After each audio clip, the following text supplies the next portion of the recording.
We're back with a Fox News alert. A stunning reversal. Defense Secretary Lloyd Austin revokes a plea deal reached earlier this week for 3 people accused of plotting the September 11th attacks. The widely criticized deal would have given mastermind of 9/11 Khalid Sheikh Mohammed a chance to avoid the death penalty. Our next guest lost his brother Daniel in the World Trade Center that day. Dennis McGinley is a member of the group 9/11 Justice, and he joins us now. Dennis, great to have you with us this morning. Let's start with your reaction, first of all, when you heard about the plea deal that would have taken the death penalty off the table. Let me just start, Will, with saying this very show, Fox and Friends, in 2016, when Donald Trump was running for president, he actually called into this show, and he said, if you want to know who knocked down the towers, it wasn't the Saudis, it was the Iraqis. Open the books. Right? You can go to YouTube and watch that video. And you know what? He was 100% correct, because my family and I sat for 8 hours at Lower Manhattan on Wednesday in the federal courthouse with thousands of other 9/11 family members. And we finally, after decades, were able to hear and see this devastating evidence against the Saudi government that we have not been able to see. And that same day, after all these years, when we were finally able to see that and hear that devastating evidence, within an hour after that hearing, thousands of 9/11 family members' cell phones are blowing up, getting email alerts from the military tribunal down in Guantanamo Bay saying the terrorists, Khalid Sheikh Mohammed, they accepted a plea deal. There's going to be no trial, which means no discovery, no evidence to ever see the light of day. I got to be honest with you. Personal story. Yesterday morning, I was cutting my lawn, and I had to stop. I felt like I was having a nervous breakdown. I broke down crying because it's like our Department of Defense, our government, is literally allowing these 9/11 terrorists to inflict further trauma, further pain, further agonizing grief on the 9/11 families and the families of the first responders, who, by the way, 3 will pass away this month.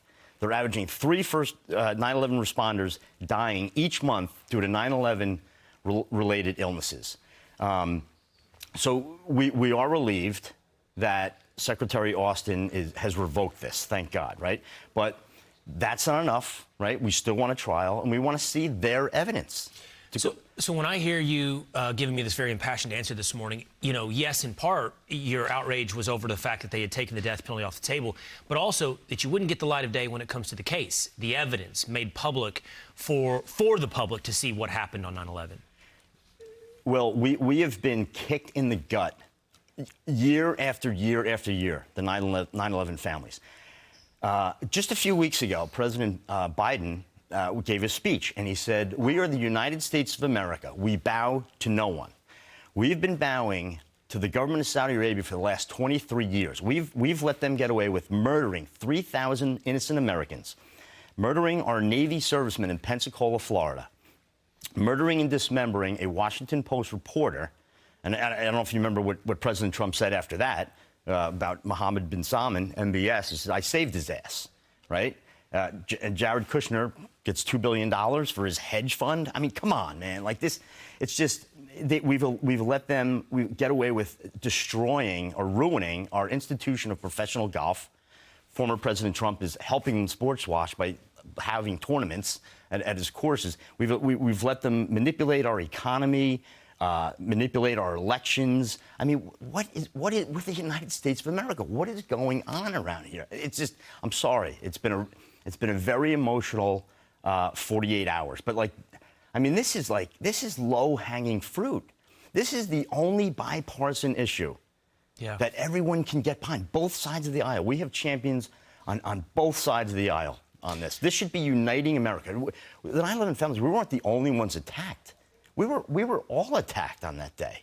So in the end, and I've got to go in just a moment here, Dennis, but I want to I want to use this opportunity that I have with you to fully understand your perspective. It seems to be this, that you have seen the evidence. The 9/11 families sat there that day. You gave me the timeline on when your phones blew up about this plea deal. And it was on the heels of you seeing the evidence about the role of essentially the Saudis in 9/11. And you feel thwarted at every turn, it sounds like, by both parties in Washington on multiple levels, including this plea deal, on getting any sense of accountability for what happened on 9/11. We've been fighting our Department of Justice, our FBI, and frankly our government for the last 20 years. And it's like every time, you get, like I mentioned before when we were off air, like President Trump, and again, full disclosure, I voted for him, but he invited our president, Brett Eagleson, president of 9/11 Justice, him and his mom, to the White House on September 11th, 2019. He looked Brett in the eye, shook his hand, and said, "I'm behind you. I'm going to help you. I'm keep fighting the fight." 24 hours later, they declared state secrets on the documents. I mean, again, it's like, why are we punished? The 9/11, why are we always treated so unfairly? Is it like, what crime did we commit? We're just trying to find the truth of who murdered our loved ones. This is a national nightmare. It needs to end. We've been through enough. I've got to go. Do you have hope? Do you have hope for this accountability? Like I said, we've been kicked in the gut so many times before. We've heard so many promises, but we're not going away. After hearing this evidence and seeing it the other day, we are more energized. We are not going away, and yes, we are hopeful. All right. Dennis, thank you so much for being with us this morning. Thanks, Will. Oh, Dennis's brother was on the 89th floor, oldest of 5 brothers. How many kids under the age of 10 on 9/11? 5. 5 kids under the age of 10 on 9/11. There he is on your screen right now. In the course of our conversation, I don't want to forget that part as well. Thank you, Dennis. Thanks, Will. All right. More Fox and Friends coming. I'm Steve Doocy. I'm Brian Kilmeade. And I'm Ainsley Earhart. And click here to subscribe to the Fox News YouTube page to catch our hottest interviews and most compelling analysis.